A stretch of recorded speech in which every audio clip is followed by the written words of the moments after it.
करेंगे permittivity. Characterized की spelling मैंने गलती से गलत लिख दी तो कोई बात नहीं। Characterize material type on the basis of susceptibility, है ना, कोई बात नहीं, हो जाता है कभी कभी। तो टेबल ऑफ कंटेंट्स हमारे रहेंगे ये मैग्नेटिक मोमेंट टाइप्स ये सब। तो फिलहाल हम स्टार्ट करते हैं बच्चे मटेरियल से। हमने मटेरियल के 3 टाइप पढ़े होंगे तुमने मैग्नेटिक मटेरियल्स के केमिस्ट्री में। कौन कौन से पढ़े थे, कोई बता पाएगा? मैं बताता हूँ। एक पैरा मैग्नेटिक, दूसरा क्या पढ़ा? डायमैग्नेटिक, डायमैग्नेटिक, डायमैग्नेटिक, और तीसरा फेरोमैग्नेटिक, फेरोमैग्नेटिक। फेरोमैग्नेटिक। क्लियर है क्या? सर क्या फर्क होता था तीनों में?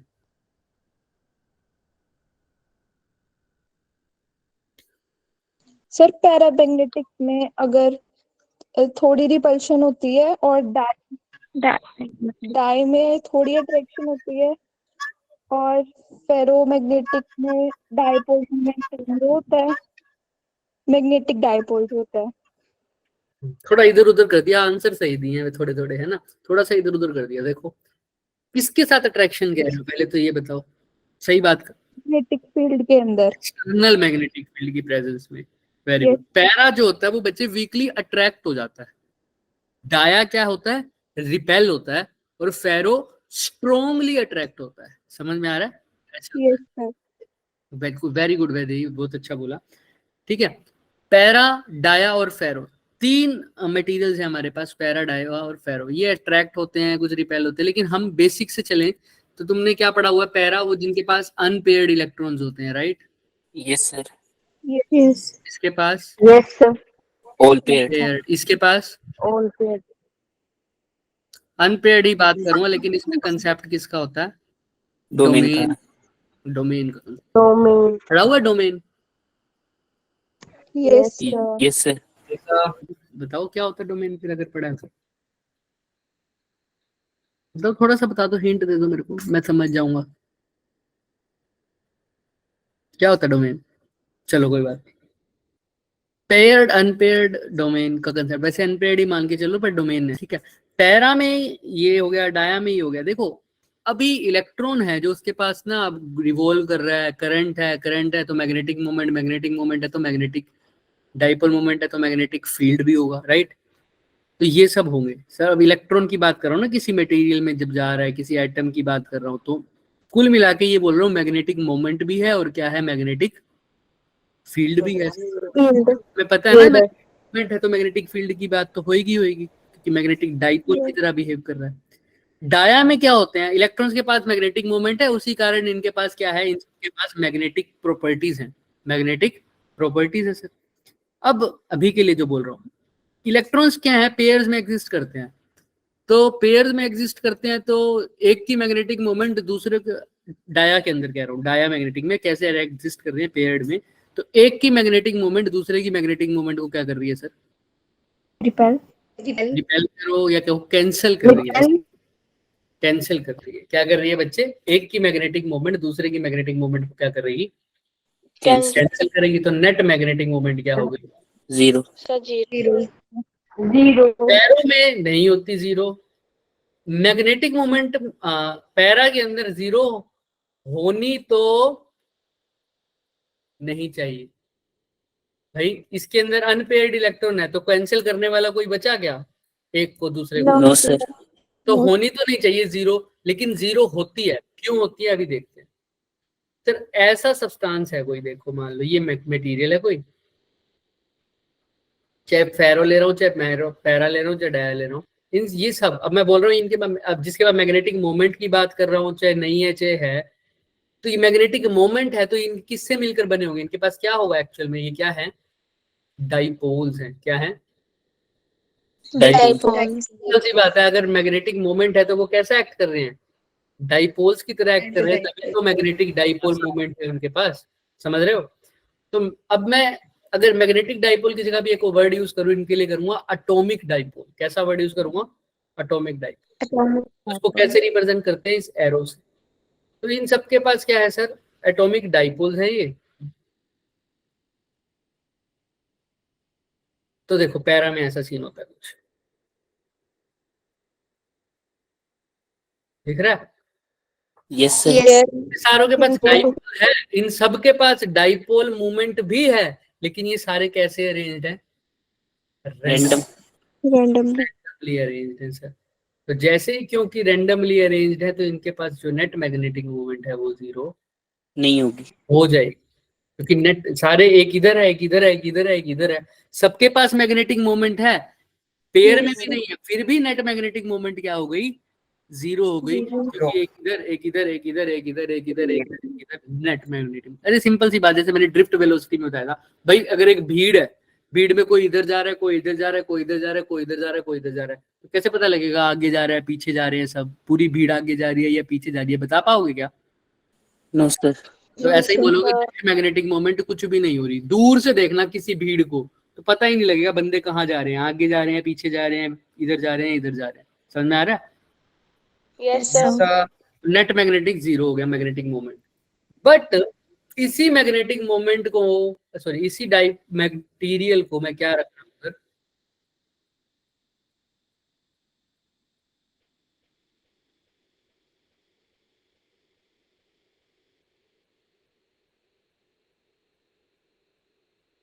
एक्सटर्नल मैग्नेटिक फील्ड में रख देता हूँ। इस डायरेक्शन कहाँ पर रखाया हुआ एक्सटर्नल मैग्नेटिक फील्ड?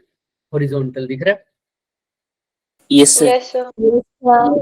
अब क्या होता है सर, तुम्हें खुद को पता है ये सारे क्या है सर? डाइपोल है। क्या है? डाइपोल। डाइपोल। और डाइपोल को एक्सटर्नल मैग्नेटिक फील्ड में रखता हूं तो क्या होता है?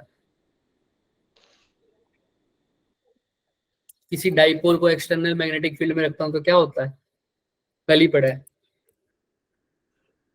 पिछली बार। एक्सटर्नल मैग्नेटिक फील्ड की प्रेजेंस में उनके ऊपर क्या लगती है?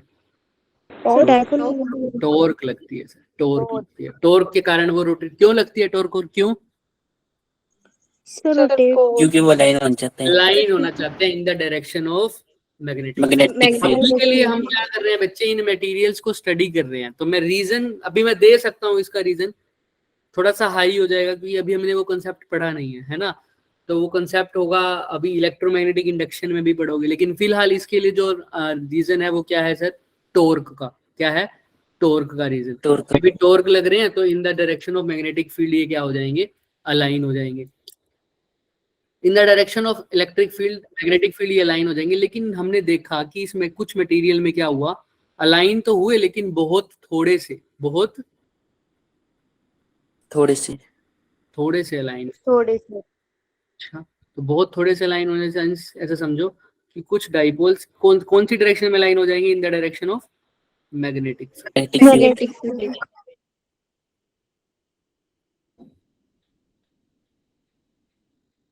इन द डायरेक्शन ऑफ मैग्नेटिक, कुछ ही हुए, बाकी सब वैसे के वैसे रहे या थोड़े बहुत हुए होंगे हल्के फुल्के, मतलब most of the time random. बाकी सारे जो हुए वो थोड़े से हुए ही दिख रहे हैं, जो थोड़े से हुए हैं सब। Yes sir. ये थोड़े से, मैं इनको सर्कल में नहीं बना रहा क्योंकि इसको तुम गलत समझ जाओगे, ये सर्कल में भी कभी आगे बनाएंगे, पर तुम अभी इसको ऐसा समझो कि कुछ अलाइन हुए हैं। दिख रहा है? हाँ सर, यस सर। कुछ अलाइन हुए। फिर कुछ मटेरियल में देखा, कुछ और मटेरियल्स में देखा, इसमें अलाइन तो हुए कुछ, लेकिन अपोजिट डायरेक्शन में हो गए। कैसे हो गए सर? अपोजिट। बाकी सारे ऐसे के ऐसे ही हैं। एक्सटर्नल मैग्नेटिक है, थोड़े बहुत अगर फर्क भी पड़ा हो तो वो अलग। एक और मटेरियल होता है, उसके बारे में अभी बात नहीं करेंगे, लास्ट में बात करेंगे, लेकिन उसमें समझो बहुत ज्यादा अलाइन हो गया, ऐसा समझो, ठीक है? और इन द डायरेक्शन। पहले मटेरियल में कैसे हुए sir align? Direction of magnetic. Second में Opposite to the opposite to the direction. Opposite. पहले मटेरियल का नाम है पैरामैग्नेटिक। कैसा नाम है? paramagnetic. दूसरे वाले का, Diamagnetic. और जो मैंने अभी नहीं बताया वो क्या है? Ferromagnetic. अब इनको आगे समझेंगे ये क्या चीज हुई है, बट फिलहाल अपने समझा कि पैरा सेम डायरेक्शन में अलाइन हो जाते हैं, फेरो डिफरेंट में अलाइन हो, डाया डिफरेंट में अलाइन हो जाते हैं, अपोजिट में मतलब, और फेरो का अभी नहीं समझा, लेकिन अभी के लिए ऐसा ही मान के चलो वो भी सेम डायरेक्शन में क्या हो जाते हैं, अलाइन हो जाते हैं। क्लियर है सबको? डाइपोल्स अलाइन हो जाते हैं, डाइपोल्स। ठीक है, अभी हम वही पहले वाला ही उठा रहे हैं, पैरा वाला, समझो। ये सर मटेरियल लिया, इसके डाइपोल जो थे कुछ अलाइन हो गए थे सर सेम डायरेक्शन में, बाकी सब वैसे के वैसे थे, या थोड़े बहुत मूव हुए होंगे तो हुए। मैं टेढ़ा बना रहा हूँ इनको, मतलब ऐसे ये कर्व नहीं आएगा, ऐसे ही बनेगा।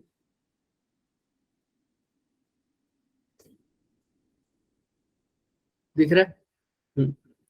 तुम देखो ये ग्रीन वाले, यस सर। अब बाहर ये कब हुआ, जब बाहर से क्या डाला मैंने, एक्सटर्नल मैग्नेटिक फील्ड। मैग्नेटिक, तभी ऐसा हुआ ना।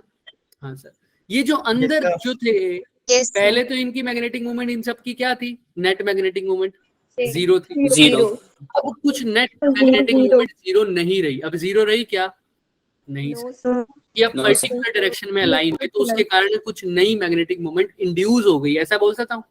हाँ, यस सर। वो सारी जगह पे नहीं हुई, ये पर्टिकुलर वॉल्यूम में, पर्टिकुलर रीजन में इंड्यूस हुई है। तो जितनी मैग्नेटिक मोमेंट m इंड्यूस हुई है पर्टिकुलर वॉल्यूम में, उसी को क्या बोल दिया मैंने, इंटेंसिटी ऑफ मैग्नेटाइजेशन। क्या बोल दिया बच्चे? Intensity of magnetization. Magnetization I is equal to m by v, मतलब कितनी मैग्नेटिक मोमेंट इंड्यूस हो गई, और वो इंड्यूस हुई क्यों, जब बाहर से क्या आया, मैग्नेटिक फील्ड आया, लेकिन इंड्यूस अंदर क्यों हो गई, क्योंकि वो डाइपोल सेम डायरेक्शन में क्या हो गए, अलाइन हो। एक पर्टिकुलर रीजन में, मतलब वो जो मैंने थोड़ा सा सर्कल बनाया वो एक्चुअल में सर्कल है नहीं, वो मैंने दिखाया है वो पर्टिकुलर वॉल्यूम के लिए। उस छोटे से वॉल्यूम में 4 डाइपोल तुम्हें अलाइन हुए दिख रहे हैं, उसी वॉल्यूम में अगर 6 डाइपोल अलाइन हो जाते तो मैग्नेटिक मूवमेंट ज्यादा इंड्यूस हो जाती, इंटेंसिटी ऑफ मैग्नेटाइजेशन भी क्या हो जाती, ज्यादा। अगर 10 डाइपोल अलाइन हो जाते तो इंटेंसिटी ऑफ मैग्नेटाइजेशन और ज्यादा हो जाती। तो एक पर्टिकुलर वॉल्यूम में कितनी मैग्नेटिक मोमेंट इंड्यूस हुई है, उसी को क्या बोला है, इंटेंसिटी ऑफ मैग्नेटाइजेशन। क्लियर है सबको? Yes sir. Yes sir. ठीक है, अब ध्यान से देखना सर, ये तो ठीक बात है। अब जो अंदर मैग्नेटिक फील्ड आई है, या समझो बाहर से जो मैग्नेटिक फील्ड डाली है, ये अंदर की बात होगी। अब मैं जब भी आई का वर्ड बोलूं, इंटेंसिटी ऑफ मैग्नेटाइजेशन, तो क्या समझोगे, हमेशा दिमाग में क्या पिक्चर आनी चाहिए सर, वो डाइपोल्स अलाइन हो गए, डाइपोल्स अलाइन हो गए। जब मैं इंटेंसिटी ऑफ मैग्नेटाइजेशन बोलूं तो अंदर वाले डाइपोल्स क्या हो गए, अलाइन हो गए। अब ये जो बाहर से एक्सटर्नल फील्ड डाला है सर, बाहर से जो एक्सटर्नल फील्ड डाला है, ये किस वजह से आया होगा, कहां से आ सकता है, या तो मैग्नेट लगा दो, सिंपल एक्सटर्नल मैग्नेट लगा दो, या और कैसे प्रोड्यूस कर सकता हूं बाहर से, सर कोई करंट कैरिंग चीज, कोई करंट कैरिंग वायर लगा दो, क्योंकि करंट कैरिंग वायर से भी क्या बनता है, मैग्नेटिक फील्ड। तो वेरी गुड प्रीशु। अब उस करंट को बढ़ा दूं तो मैग्नेटिक फील्ड भी बढ़ जाएगा बाहर का। तो ये जो बाहर से जो भी मैं मेथड्स यूज करता हूँ मैग्नेटिक फील्ड बढ़ाने की, उस फैक्टर्स को, उन सारे फैक्टर्स को मैं एक वर्ड पे इंड्यूस कर देता हूँ। वो वर्ड लिख रहा हूँ H, एक लेटर लिख रहा हूँ H। इसको क्या बोलते हैं सर, मैग्नेटाइजिंग इंटेंसिटी। नाम से स्पष्ट है, मैग्नेटाइजिंग इंटेंसिटी मतलब ये जो वो मैग्नेटाइज्ड कर रही है, जो डाइपोल को अलाइन करने के लिए बाहर से मैग्नेटिक फील्ड भेज रहा है, ऐसे समझो। तो जो बाहर वाली जितनी भी चीज होगी जिसकी वजह से एक्सटर्नल मैग्नेटिक फील्ड बढ़ रहा है, उसके लिए एक फैक्टर रिस्पॉन्सिबल है, एक टर्म बता रहा हूं, वो टर्म क्या है, H। क्या टर्म है बच्चे, वो H। ठीक है, अभी मैंने H को मैंने किससे बोला है, H बाहर वाला मैग्नेटिक फील्ड है। नो सर, मैं बोल रहा हूँ इसकी वजह से बाहर वाला मैग्नेटिक फील्ड आया है। अब वो H किसी भी चीज पे डिपेंड कर सकता है। अभी H एक्सटर्नल फील्ड वाला भी हो सकता है ना, या H क्या हो सकता है, अभी तुमने बताया बाहर किसकी वजह से मैग्नेटिक फील्ड आ सकता है, करंट H करंट पे भी डिपेंड कर सकता है, H किस पे भी डिपेंड कर सकता है, करंट पे भी डिपेंड कर सकता है, और मैं दिखाऊंगा सोलेनोइड पे एच किस पे डिपेंड कर रहा है, करंट पे डिपेंड कर रहा है, अभी देखेंगे। बट फिलहाल देखो एच क्या है जिसकी वजह से कौन सा फील्ड है, बाहर वाला। और एक्सटर्नल आई किसकी बात कर रहे हैं, आई जिसकी वजह से कौन अलाइन हो रहे हैं, डाइपोल। डाइपोल्स। अगर आई डाइपोल को अलाइन कर रहा है, मैग्नेटिक मोमेंट इंड्यूस कर रहा है, तो अंदर जो मैग्नेटिक फील्ड बन रहा है वो आई के कारण भी बन रहा होगा क्या, यस सर, वो डाइपोल इंड्यूस कर रहा है। यस अब सर, ध्यान से देखो, अंदर मैग्नेटिक फील्ड बाहर वाले की वजह से तो आ रहा है, ठीक है, और अंदर किसकी वजह से आ रहा है, किसके अलाइन होने के कारण, तो अंदर बाहर वाले की वजह से तो आ ही रहा है, साथ में डाइपोल्स के कारण भी आ रहा है। तो नेट मैग्नेटिक फील्ड जो अंदर होगा वो किस किस पे डिपेंड करेगा, आई प्लस एच। हाँ? सर आई, मैंने वेरी गुड, मैंने ये नहीं बोला किसके इक्वल होगा, मैंने क्या बोला किसके ऊपर डिपेंड। डिपेंड तो करेगा। मैं इक्वल का साइन नहीं लगा रहा, मैं प्रोपोर्शनल का साइन लगा रहा हूँ। तो किस किस पे डिपेंड करेगा, एक तो बाहर से, बाहर वाला फैक्टर कौन सा है, एच। एच और किस पे डिपेंड करेगा, आई अंदर लाइन होंगे, जितने डाइपोल अगर अलाइन होंगे उतना ज्यादा क्या होगा, मैग्नेटिक फील्ड। तो एच प्लस क्या कर दूं, आई प्रोपोर्शनल हटा के क्या लगाऊंगा, कांस्टेंट प्रोपोर्शनल। तो कांस्टेंट लगा दो। यहाँ पर वो कांस्टेंट है म्यू नॉट एच प्लस आई। तो ये एक फॉर्मूला बन गया मेरे पास।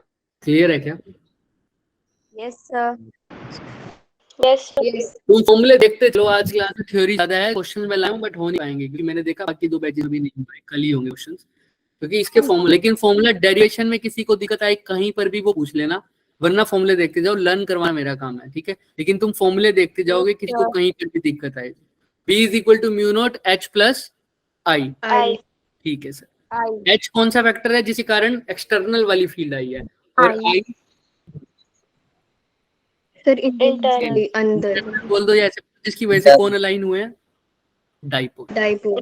जो मैग्नेटिक मोमेंट इंड्यूस हुई है पर यूनिट वॉल्यूम, वही तो है आई। आई को क्या बोल रहे हैं, इंटेंसिटी ऑफ मैग्नेटाइजेशन, और एच क्या है, मैग्नेटाइजिंग इंटेंसिटी। जो जितना ज्यादा मैग्नेटाइज्ड कर रहा है, बाहर से जितना ज्यादा एच दे रहा हूँ, ठीक है सर, यहाँ तक तो समझ में आ गया। अब sir B is equal to mu naught H I भी हो गया सर, अभी मैंने पढ़ा sir, B is equal to mu naught H plus I. Bracket important है, एच प्लस आई। आई। अब सर यहाँ पर देखो, आई किस वजह से था, मैग्नेटिक फील्ड की वजह से। मतलब वो बात तुम्हारी ठीक है बिल्कुल। और अच्छा, मैं इसको दूसरे तरीके से भी बोल सकता हूँ, बाहर वाला जो मैग्नेटिक फील्ड है वो किस पे डिपेंड कर रहा है, फैक्टर पे, एच पे, है ना। एच। अगर ये प्रोपोर्शनेट आगे यहाँ पर भी म्यू नॉट लग सकता है ना, तो ये भी एक्सटर्नल वाले फील्ड की वैल्यू क्या हो गई, देखो mu naught into H. Clear, external की बात करो, ठीक है। कोई इसको बोलते हैं कि ये एक्सटर्नल फील्ड आ गया, तो इंटरनल वाले की वैल्यू तुम बता दो क्या हो जाएगी, म्यू नॉट इंटू आई।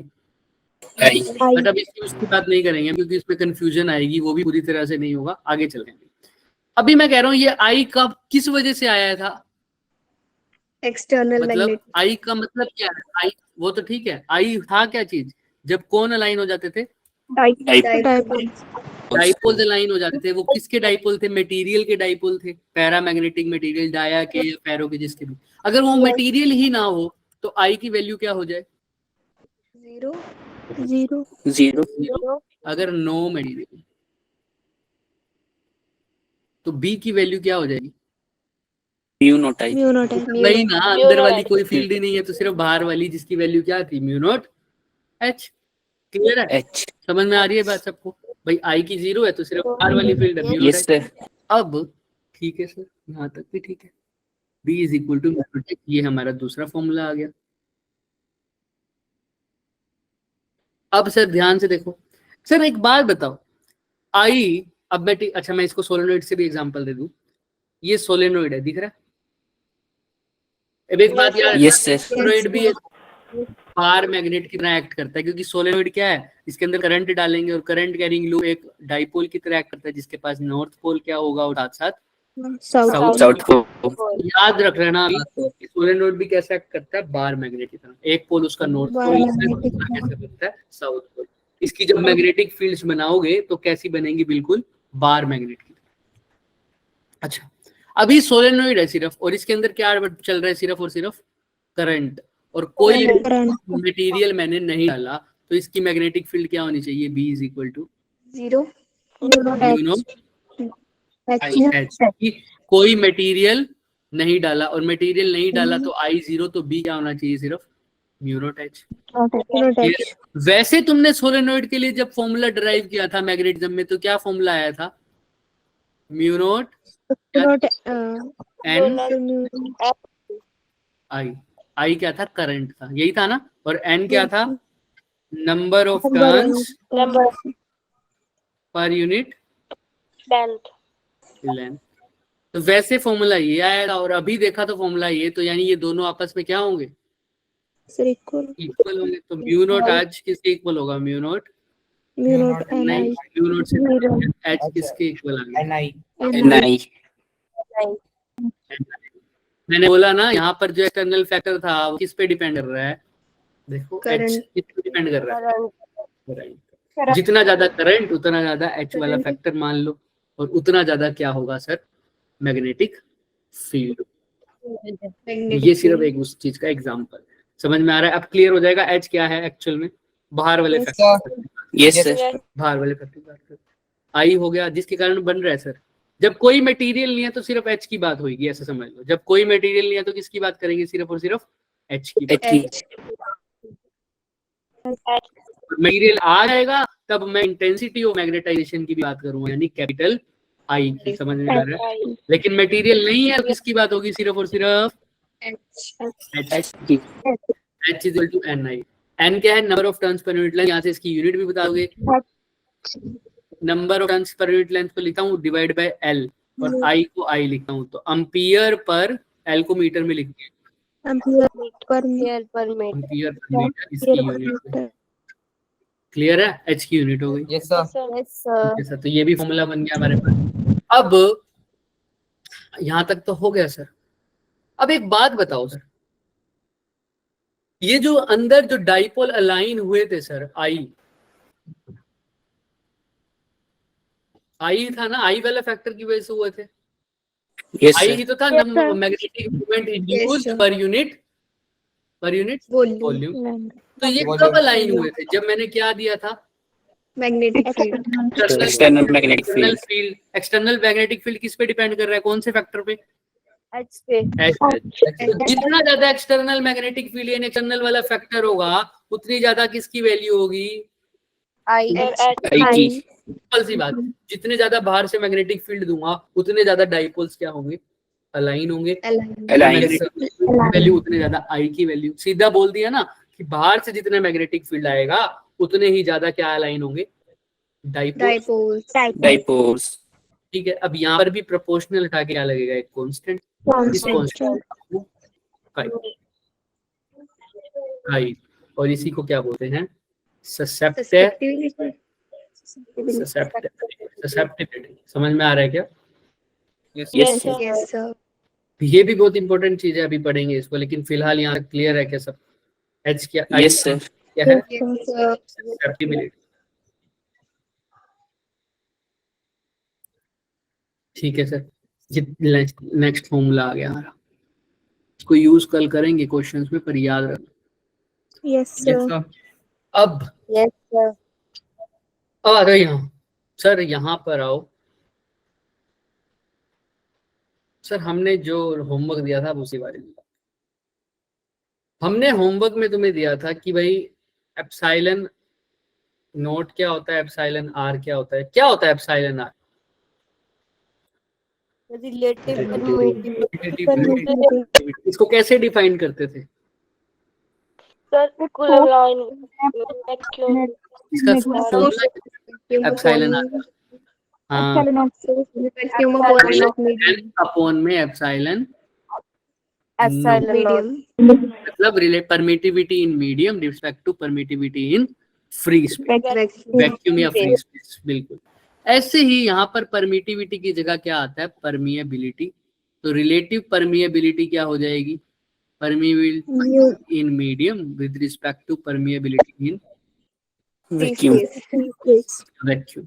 ठीक है, क्लियर है सबको? Yes Yes, sir. sir. अब यहाँ पर आओ आगे कि भाई एप्सिलॉन आर जो था यहाँ तक तो ठीक है। अब हमने एक फोर्स का फॉर्मूला भी पढ़ा था सर, यहाँ से अभी इसको भी मैं ऐसे लिख दूं, एप्सिलॉन एम को क्या लिख दूंगा फिर, epsilon R into epsilon naught, यहाँ से क्या हो जाएगा Yes, sir, sir. Mu M का Mu R into mu naught. You are into mu naught. Clear है? Yes, हाँ sir. Sir, Yes. यहाँ तक तो क्लियर है सर। अभी मेरे को एक बात बताओ, जब मैं इलेक्ट्रोस्टैटिक फोर्स की बात करता हूँ या फील्ड की बात करता हूँ, दोनों सेम बात है। अगर फोर्स बढ़ रही है तो फील्ड भी बढ़ेगा इलेक्ट्रोस्टैटिक वाला। जब मैं इलेक्ट्रोस्टैटिक फोर्स या फील्ड की बात करता हूँ तो वो कहाँ पर ज्यादा होती है, मीडियम में या वैक्यूम में? मीडियम। सोचो Medium है. और जो आंसर दे उसका रीजन बताए मेरे को पहले, कहाँ पर ज्यादा होगी तुम्हारे हिसाब से? भाई तुम्हें पता है एप्सिलॉन पे डिपेंड करेगी, है ना, मीडियम की बात हो रही है तो तो मतलब कहाँ पर ज्यादा होगी सबसे? मीडियम। Sir medium. वैक्यूम में सर ज्यादा मेरे होती ख्याल से एयर में है। यही ये तो एयर होमवर्क में था होगी आज सर, मेरे का। ख्याल से 0.005% से फर्क पड़ता है। मीडियम, एयर और वैक्यूम की बात नहीं कर रहा, मीडियम और वैक्यूम की बात कर रहा हूँ। कोई भी मीडियम हो उसके रिस्पेक्ट में वैक्यूम में ज्यादा ही होती है फोर्स। देखो फटाफट कैसे। F इज इक्वल टू क्या करते हो सर, F की बात कर लो चाहे फील्ड की बात कर लो, दोनों सेम है यहाँ पर, या E की बात कर लो, K Q स्क्वायर अपॉन में R square. R square. R square,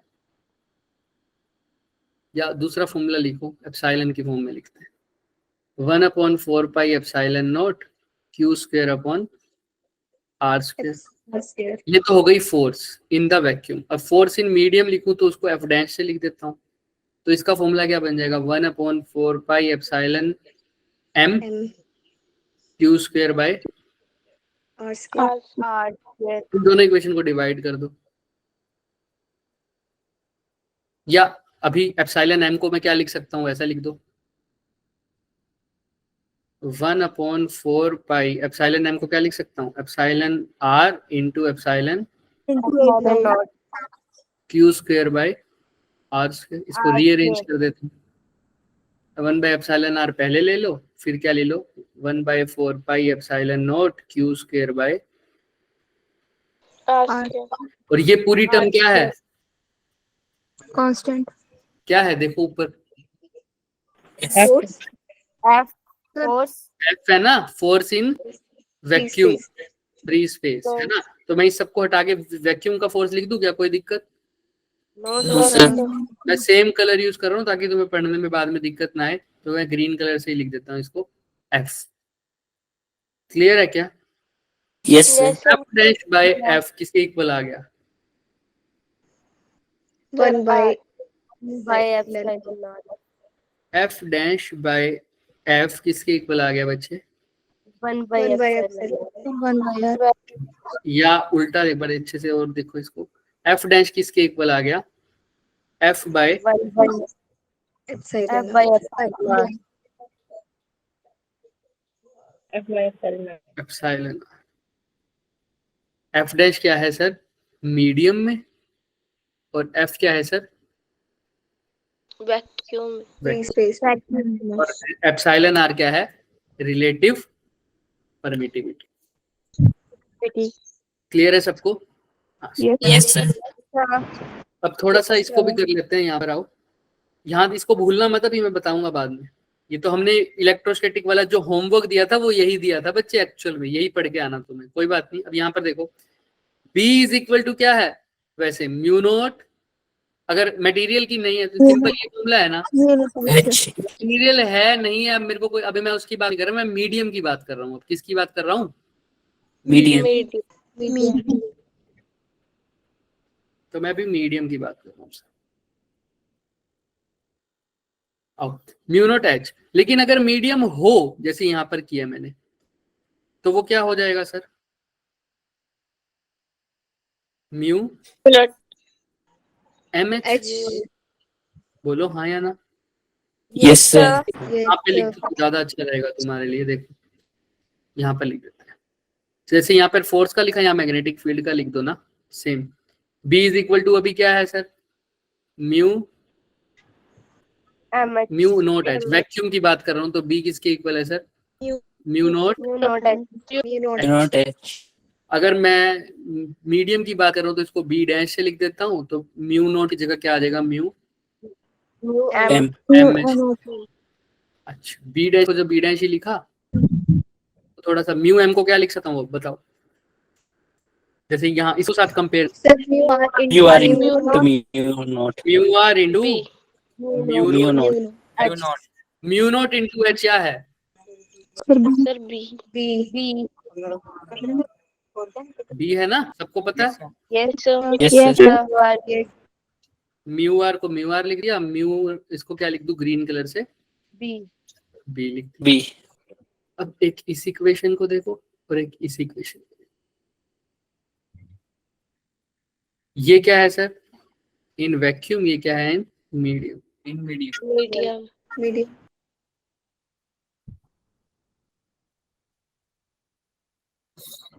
ठीक है, ये तो क्या है सर, मीडियम, ये क्या है वैक्यूम, और ये रिलेटिव Free परमिटिविटी space. है, पता है रिलेटिव परमिटिविटी है ना। अब ध्यान से बात करो सर, एक वो इक्वेशन देखो, एक ये इक्वेशन देखो, दोनों में क्या फर्क दिख रहा है मेरे को।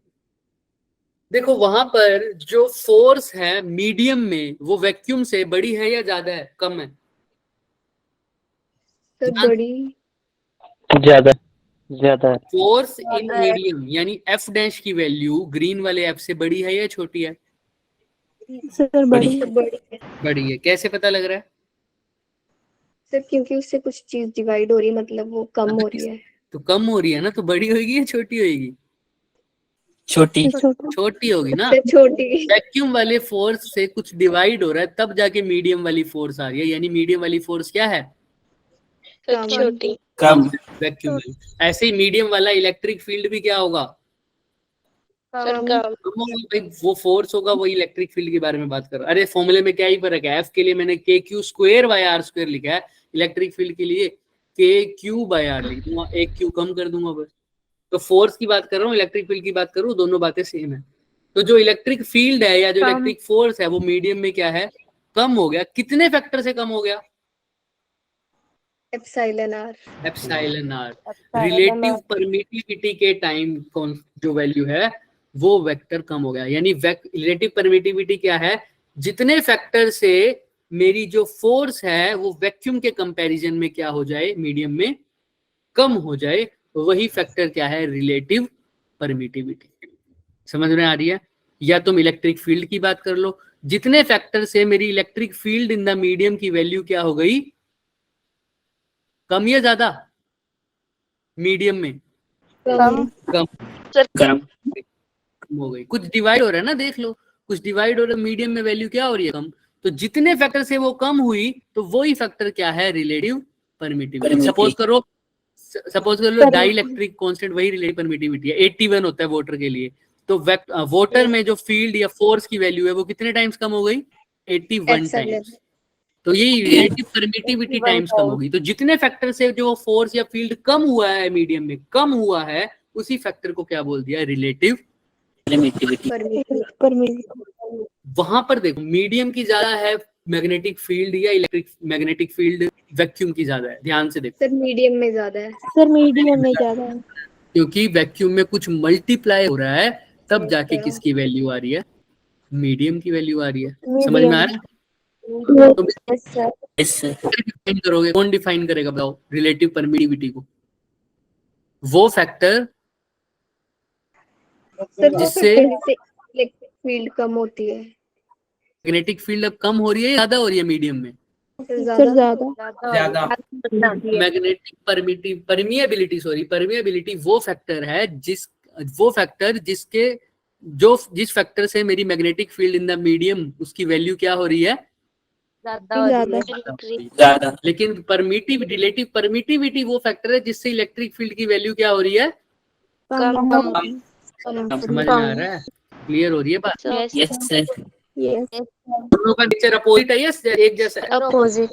Sir, तो इसीलिए मैंने तुम्हें जब भी करवाया था मैंने जब फॉर्मूले कंपेयर करवाए थे मैंने कहा था जहां एप्सिलॉन नोट है वहां क्या लिखो 1/म्यू, कि दोनों का नेचर क्या है बिल्कुल Opposite. अपोजिट। समझ में आ रही है बात। Yes, sir. Yes, Yes. sir. तो इसीलिए इनका डेफिनेशन भी अलग अलग करवाया। डेफिनेशन अब बताता हूं, मैंने बोला था ना परमिएबिलिटी हम आगे पढ़ेंगे, आज ही पढ़ेंगे। रिलेटिव परमिटिविटी क्या था, जिस फैक्टर से फोर्स कम हो रही है ना।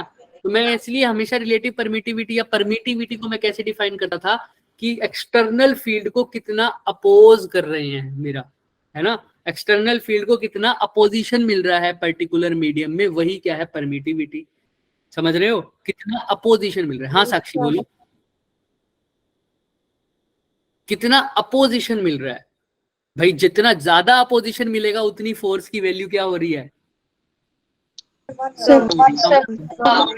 इसीलिए तो एफ डैश और एप्सिलॉन आर देखो रिलेटिव में है ना, जितना ज्यादा एप्सिलॉन आर बढ़ा रहे हैं एफ डैश क्या हो रहा है, कम हो रहा है। कम हो रहा है। मैं क्या बोल रहा था, एप्सिलॉन को क्या बोलता था मैं, परमिटिविटी को, कि भाई जितनी ज्यादा फील्ड को मैं, मेरा जो मीडियम है वो अपोज कर रहा है, क्या कर रहा है सर, अपोज कर रहा है। लेकिन बिल्कुल यानी ऐसे समझो इलेक्ट्रिक फील्ड लाइंस को कितना अपोजिशन मिल रहा है वही उसकी परमिटिविटी है। ज्यादा अपोजिशन मिल रहा है तो परमिटिविटी ज्यादा है, और ज्यादा अपोजिशन मिल रहा है परमिटिविटी ज्यादा तो फोर्स कम हो जाएगी। कम हो जाएगी। बिल्कुल इसके अपोजिट आ जाओ। परमिएबिलिटी क्या कहता है, मैग्नेटिक फील्ड को कितना अपोज नहीं कर रहा, मैग्नेटिक फील्ड को कितना अपने में से पास करने दे रहा है, कितना पास करने दे रहा है। जितना ज्यादा पास करेगा उतना ज्यादा मैग्नेटिक फील्ड बढ़ जाएगा। इसलिए देखो बी डैश बढ़ रहा है जब म्यू आर की वैल्यू क्या हो रही है, कम बढ़ रही है। जितना ज्यादा मैग्नेटिक परमिएबिलिटी क्या होगा सर, मैग्नेटिक फील्ड लाइन को अपने में से कितना पास होने देगा, और परमिटिविटी क्या होगा, इलेक्ट्रिक फील्ड लाइंस को कितना अपोज करेगा। वो अपोज कितना करेगा और ये पास कितना करेगा। अगर परमिटिविटी बढ़ेगी तो मैग्नेटिक फोर्स, इलेक्ट्रिक फोर्स की वैल्यू क्या होगी सर, कम हो जाएगी। लेकिन वहीं अगर परमिएबिलिटी बढ़ रही है तो मैग्नेटिक फील्ड क्या हो रहा है सर, वो डायरेक्टली है, ये कैसे है, इनवर्सली है। क्लियर है सबको भाई। अगर मैं आपसे परमिटिविटी पूछूं तो परमिटिविटी क्या बोलोगे सर, परमिटिविटी ये है कि कितना इलेक्ट्रिक कोई मटेरियल, कोई मीडियम एक्सटर्नल इलेक्ट्रिक फील्ड को कितना अपोज कर रहा है। तो ज्यादा अपोज करेगा तो फोर्स उतनी ही कम हो रही है, फोर्स उतनी ही कम हो रही है, फील्ड उतना ही कम हो रहा है। लेकिन इसके अपोजिट परमिएबिलिटी बोलूं, परमिएबिलिटी क्या होता है सर, कोई कितना एक्सटर्नल मैग्नेटिक फील्ड को अपने में से पास कर रहे हैं, जितना ज्यादा पास होने देगा उतना ही मैग्नेटिक फील्ड की वैल्यू ज्यादा। क्लियर है सबको। तो दोनों का इनवर्स। चलो यहाँ तक हो गया। अब रिलेटिव परमिटिविटी की वैल्यू निकालनी बहुत आसान। अभी हमने पढ़ा अगर B is equal to mu naught H है किसी वैक्यूम में, तो B is equal to mu M H हो जाएगा किसी मीडियम में। एक और फॉर्मूला भी तो पढ़ा था सर इसका, B is equal to mu naught H into you 1 1+ का ही पढ़ा था ना, जिसको याद नहीं है ऐसे पढ़ा था। Yes, sir. ये देखो ये पढ़ा दिख रहा है, ये वाला ये सब Yes, कहाँ गया sir. वो जो मैंने H वाला फॉर्मूला बताया था।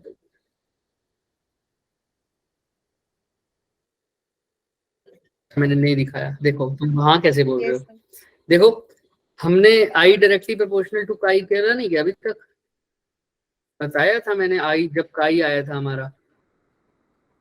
सर बताया है कहाँ आपने। गया वो? सर ये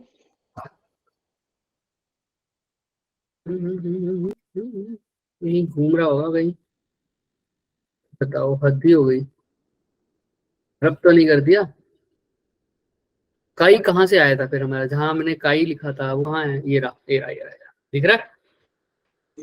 यस लेकिन अभी आगे वाली बात नहीं बताई। आई इज इक्वल टू काई आई है तो मतलब अब ध्यान से देखो H, एक और फॉर्मूला हमने अभी अभी पढ़ा था, B is equal to mu naught H plus ये पढ़ा था ना? हाँ sir. Yes, sir. Yes, sir. B equal to mu naught, H की जगह H लिखो, I की जगह क्या लिख सकता हूँ? पाई इंटू, I तो H कॉमन ले लो, तो क्या बन गया? 1 plus H. Sir, mu Plus naught chi. plus I. 1 plus I. H plus I. 1 plus 1 plus chi. Chi. तो एक फॉर्मूला ये देखो और एक फॉर्मूला ये देखो, इन दोनों को कंपेयर करना। Sir B is equal to mu naught H, ये म्यू एम को क्या लिख सकता हूँ दोबारा बताना? म्यू एम को म्यू नोट की फॉर्म में लिखो। म्यू एम क्या होता है? Mu Mu r r. mu naught. 2R into mu. Sir mu naught H तो यहाँ पर भी है, म्यू नोट H यहाँ पर भी है, तो B वहां पर भी है, B वहां पर भी है, तो म्यू आर किसके इक्वल हो रहा है? 1 plus chi. 1 Sir, 1 plus One I. Mu naught into, sorry 1 plus chi लिख दो, बिल्कुल 1 प्लस काई लिख सकते हैं क्या? Yes sir. Yes, sir. किसी को कोई doubt? No sir. No, sir. ये मेरी रिलेटिव परमिएबिलिटी की वैल्यू, किसकी वैल्यू होगी? रिलेटिव परमिएबिलिटी की। और म्यू एम को करना हो तो म्यू एम को कंपेयर कर दो। सर H यहाँ पर भी है, H यहाँ पर भी है, तो म्यू एम की वैल्यू क्या हो जाएगी? Mu naught Mu naught 1 plus chi. Plus 1 plus chi. तुम्हारे ऊपर है, तुम कैसा भी कर सकते हो। म्यू आर की ज्यादातर पूछी जाती है। अब तुम्हें अगर ससेप्टिबिलिटी दे दूं और म्यू आर की वैल्यू पूछूं तो बता नहीं दोगे क्या? yes Yes, Yes sir. sir. इसमें वन रेडी तो करना है। क्लियर है? तो ये सारे Yes, फॉर्मूले रिवीजन में अभी करा दूंगा, बट इसमें अभी किसी को कोई भी डाउट है किसी भी चीज No, को sir. no No sir. sir. हो जाएगा। Yes, तो आज Yes, का sir. इम्पोर्टेंट था ना होमवर्क आज का, देखो करके नहीं आए। अगर कई लोग डेफिनेशन तो चलो तुम्हें पता थी, बट ये चीज पूछनी थी मैंने। चलो आगे चलें। yes sir. Yes, Yes sir. अब वो जो मटेरियल्स देखे थे हमने, एक मटेरियल तो ऐसा था सर जो क्या हो रहा था? अलाइन हो रहा था in the Direction of magnetic. Random direction. Magnetic, वो भी थोड़ा बहुत अलाइन हो रहा था, लेकिन है ना, बाकी सारे तो रैंडमली थे, थोड़े बहुत align हो रहे। और इस मटेरियल का नाम क्या था? Paramagnetic. Paramagnetic. एक ऐसा मटेरियल Yes, था sir. Sir Opposite aligned to जो क्या हो रहा था magnetic field. Sir? Opposite align हो रहा था. अपोजिटली अलाइन हो रहा था।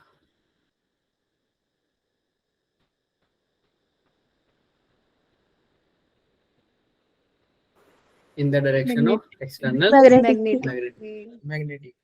तीसरे की अभी बात नहीं की थी, ये कैसा था? Diamagnetic. Diamagnetic. अभी फॉर्मूला पढ़ा था हमने, आई जो था सर वो डायरेक्टली प्रोपोर्शनल टू एच था, तो इससे कांस्टेंट आया था जिसका नाम क्या था? ससेप्टिबिलिटी। म्यू कब आया था? जब मैंने ये बोला था B directly proportional to H, कब आया था म्यू, है ना? अभी तो हम इसकी बात कर रहे हैं। आई डायरेक्ट इज इक्वल टू काई इनटू एच। क्लियर है? आई कौन सा फैक्टर था सर और एच कौन सा फैक्टर था? आई कौन सा फैक्टर था जिसके कारण कौन अलाइन हो रहे थे? Dipole. एच कौन सा फैक्टर था जो कौन सा फील्ड दे रहा था? एक्सटर्नल। External. पहले केस में पैरामैग्नेटिक में इन the direction of external magnetic field dipole align हुए हैं, तो आई जो वाला फैक्टर है उसकी डायरेक्शन और एच वाले फैक्टर की डायरेक्शन क्या रहेगी?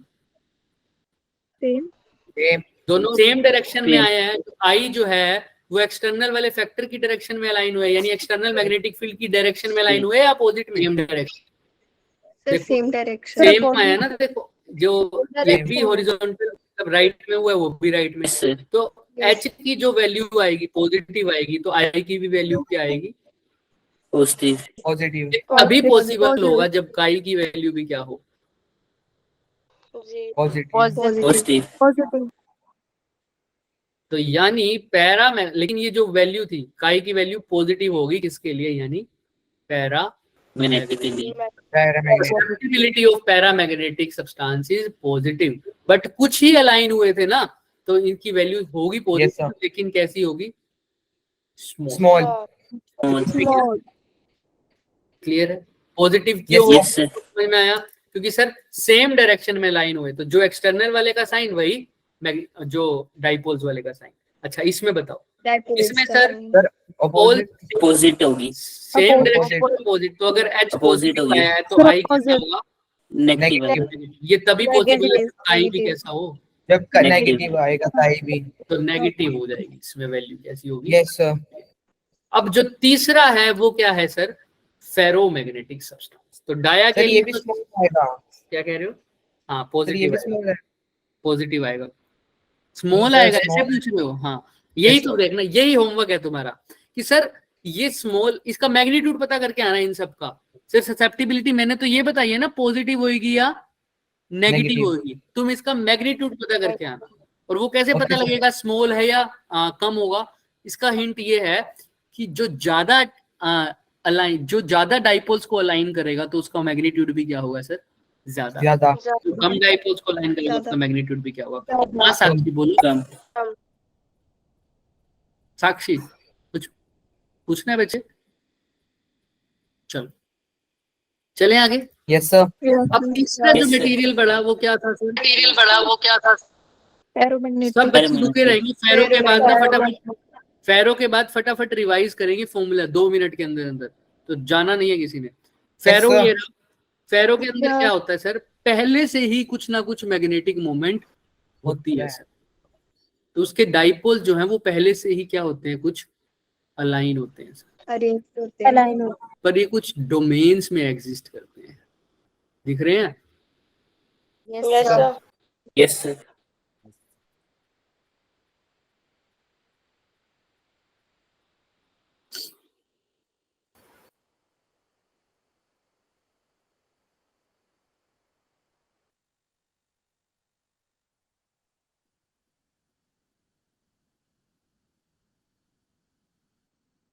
दिख रहे हैं सबको? ये domain, Yes, sir. Yes sir. ये डोमेन क्या होता है सर? ये पर्टिकुलर वो रीजन हो गया, वो स्पेस हो गया जहां पर डाइपोल की डायरेक्शन सबकी क्या हो? सेम। सेम। जैसे Same। फर्स्ट डोमेन में देखो सबकी डायरेक्शन कैसी है? Same. सेम। सेकंड में देखो Same। सबकी क्या है? सेम। सेम। थर्ड क्या है? सबकी सेम। फोर्थ में सबकी सेम। फिफ्थ में सबकी सेम। सिक्स्थ की सेम। मैं सब हाइपोथेटिकली बता रहा हूँ तुम्हें कैसे दिखते हैं, एक्चुअल में ऐसा कुछ बना नहीं होता। तो देखो हर, लेकिन अलग अलग दो डोमेन की बात करोगे तो दोनों में डायरेक्शन क्या है? opposite। Opposite। लेकिन Same। पर्टिकुलर डोमेन में Different। सभी डाइपोल्स की डायरेक्शन क्या है? सेम रहती है। Same. इसकी वजह से जो पहली जो है कुछ ना कुछ अलाइनमेंट रहती है, तो नेट मैग्नेटिक मोमेंट पहले से ही, अभी फील्ड नहीं लगाया तब भी जीरो नहीं है। लेकिन अब अगर मैं फील्ड अगर Yes। लगा दूं, इस पे क्या लगा दूं बच्चे? Magnetic. Field, external magnetic field अगर Magnetic लगा दूं,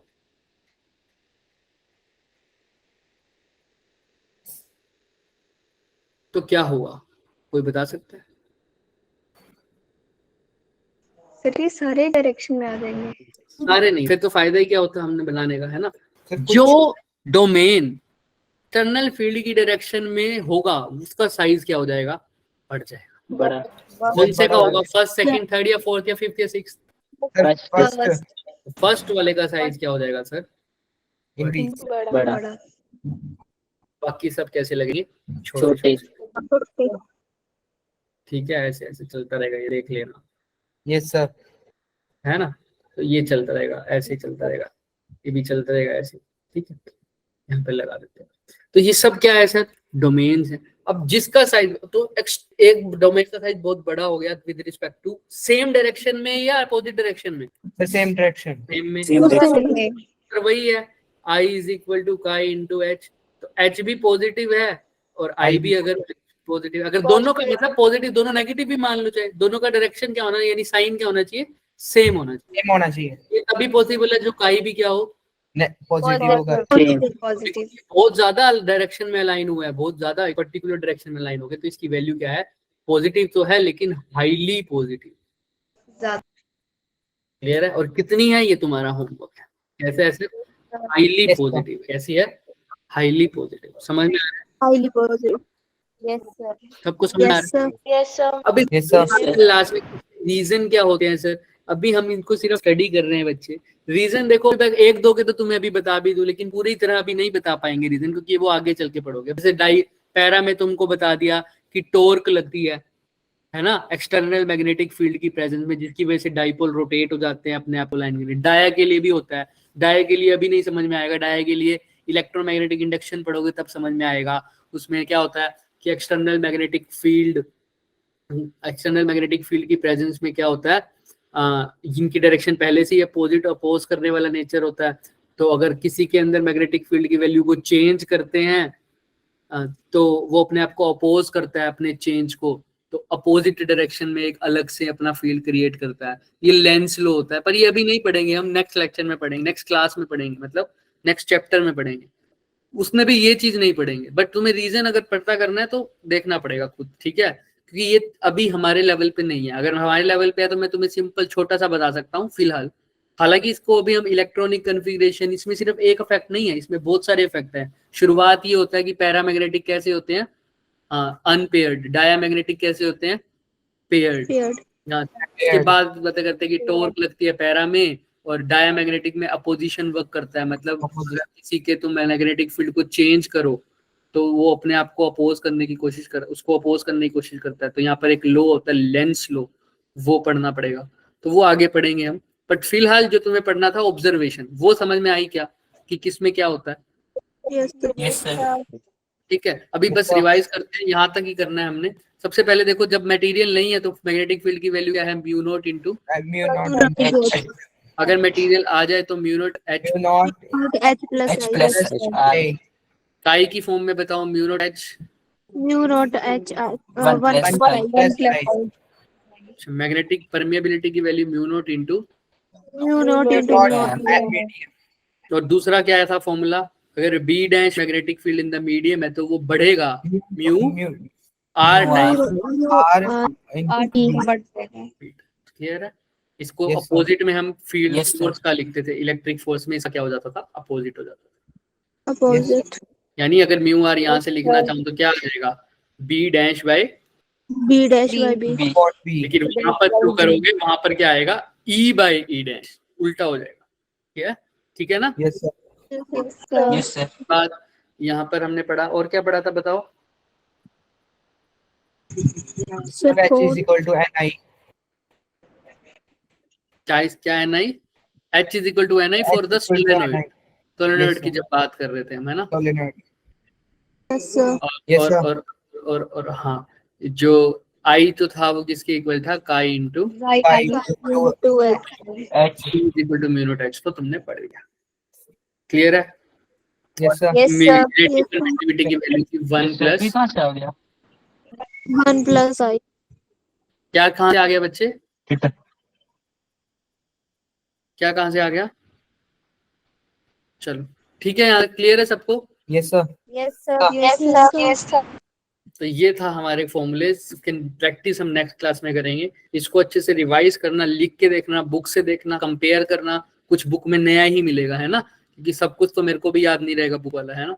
तो तुम्हें कुछ बुक Yes, में sir. नया मिलेगा, क्या पता कुछ बहुत अच्छा मिल जाए। तो इसको जाके देखना, रिवाइज करना, डेरिवेशन वाला पार्ट अच्छे से करना सब, फिर कल Yes, तभी sir. क्वेश्चन अटेम्प्ट कर पाओगे। वरना ऐसा नहीं होना चाहिए कि कल मैं क्वेश्चन कराऊं और मेरे को सारे फॉर्मूले डेराइव करने पड़े दोबारा, है ना? तुम्हें लर्न होने चाहिए। Yes, sir. आज के लिए हम इतना ही करेंगे, किसी को कोई डाउट है तो वो रुक सकता है। No, sir.